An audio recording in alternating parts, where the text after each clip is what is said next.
వీక్షిస్తున్న తెలుగు ప్రేక్షకులందరికీ నమస్కారం. ఇప్పుడిప్పుడే ఒక బ్రేకింగ్ అప్డేట్ అయితే రావడం జరిగింది. దీనికి సంబంధించి పాత విధానం రద్దు అంటూ ఈ యొక్క అప్డేట్ రావడం జరిగింది కాబట్టి ప్రతి ఒక్కరు కూడా వీడియోని స్కిప్ చేయకుండా చివరిదాకా చూసేసేయండి. మరిన్ని అప్డేట్స్ కోసం ఛానల్ని సబ్స్క్రైబ్ చేసుకుని వీడియోని లైక్ చేయడం మాత్రం మర్చిపోకండి. ఇక వివరాలు ఏంటనేది అయితే చూసేద్దాం.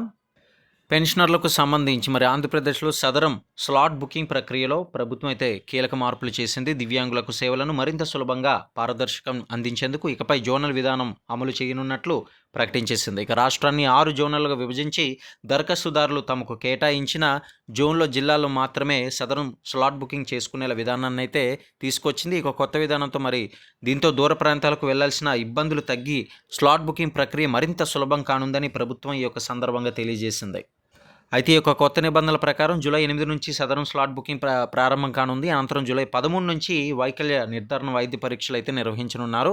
ఈ యొక్క స్లాట్ బుకింగ్ చేసుకునే సమయంలో స్వీయ ధృవీకరణ అంటే సెల్ఫ్ డిక్లరేషన్ తప్పనిసరిగా సమర్పించాలని ఈ యొక్క సందర్భంగా తెలియజేశారు. ఇక దీనికి సంబంధించి అప్డేట్స్ ఏదున్నా కూడా రావడం జరుగుతుంది. ప్రతి ఒక్కరు కూడా ఛానల్ని సబ్స్క్రైబ్ చేసుకుని వీడియోని లైక్ చేయడం మాత్రం మర్చిపోకండి.